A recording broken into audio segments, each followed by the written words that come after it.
Tommy Tuberville. Senator, thank you for coming. We appreciate it very much.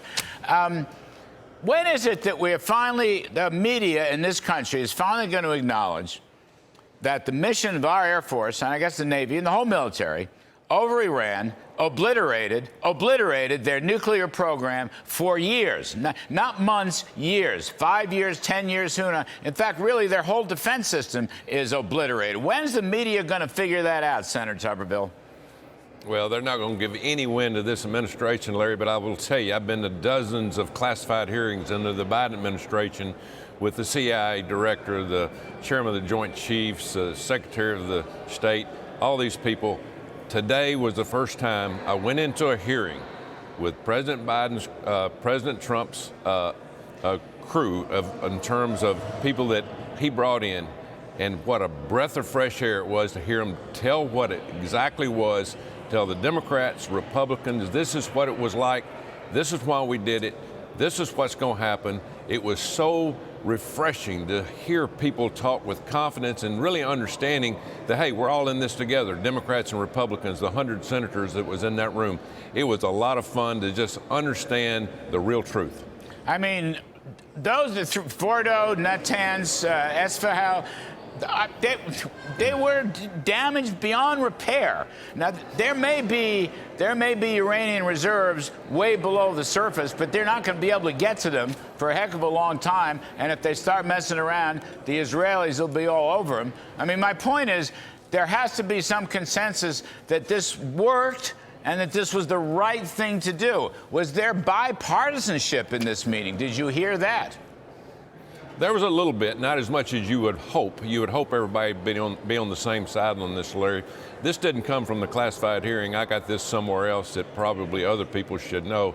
Everybody says, well, they didn't do a lot of damage. How about $2 trillion worth of damage? $2 trillion. Oh. And when you have $2 trillion worth of damage, you got problems. And where are they going to come up with the money to redo that damage? Now, it might have set them back, what, year, 2 years or whatever, but to come up with that kind of money, it's going to be a long time before they can get anything going again in the nuclear realm. One big, beautiful bill. We're having trouble. You're all having trouble with the Senate parliamentarian. We've got one of your colleagues coming on later in the show, but really, this woman is getting involved in stuff she shouldn't be involved with. Revenues matters. It passes the Byrd rule test, but she seems to be ruling it out on the basis of ideology, which surprises me. Somebody going to put a stop to that? I would hope so. I said today, she's got to be gone. We got to fire her. And this is a reason why. She doesn't put apples to apples. One thing she lets in, next thing that kind of compares to it, no, it's out. She struck out a provision, Larry, that says illegals can't get Medicare. Right. Okay, struck that out. Illegals can't get student loans. She struck that out. Taxpayers don't have to pay for transition for minors. She struck that out. Who in their right mind would strike that out of this bill? So yes, you know, Trent Lott fired the parliamentarian in 2001 in a reconciliation process. It needs to be done again. We don't need this partisanship. We need people to do their job. They're not elected. They're hired as an employee. Do your job and don't get politics involved. Well, while you're at it, Senator, you keep that firing arm going. The CBO, which continues to mislead the entire public. Okay, I think they mislead Congress too.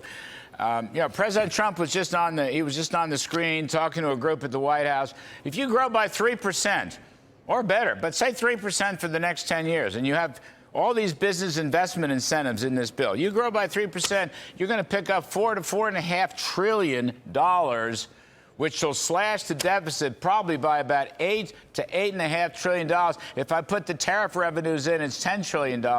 My point is CBO is misleading everybody. This bill, with its growth dividend, is going to slash the budget deficit. Now, somebody ought to tell that truth, it seems to me. Well, Larry, just go back to one thing. The Inflation Reduction Act, the CBO scored this as a big victory and a lot of money and growth. Totally wrong. Absolutely, totally wrong. They have not been right since I've been here. That's another group that needs to be out of here. Again, non-elected bureaucrats Get people in there that know what they're doing, that want to do it for the right reasons, and quit being partisan. That's what this whole place is about. And if we don't get away from that, President Trump's not going to be able to get his agenda through. Well, you know, Senator, once upon a time when Ronald Reagan was president, I was assistant budget director in the first term. The CBO hadn't had one right since then. That's over 40 years. But I digress. Senator Tommy Tuberville of the great state of Alabama, thanks for coming on, sir. We appreciate it very much.